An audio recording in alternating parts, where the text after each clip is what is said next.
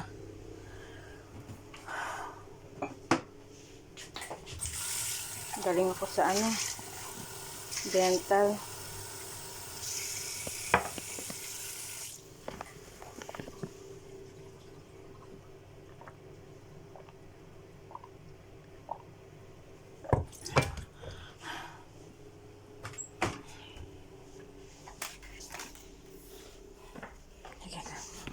Hindi naman ako, kain ako. Ako nag-almusal, maaga ako pumunta sa dental.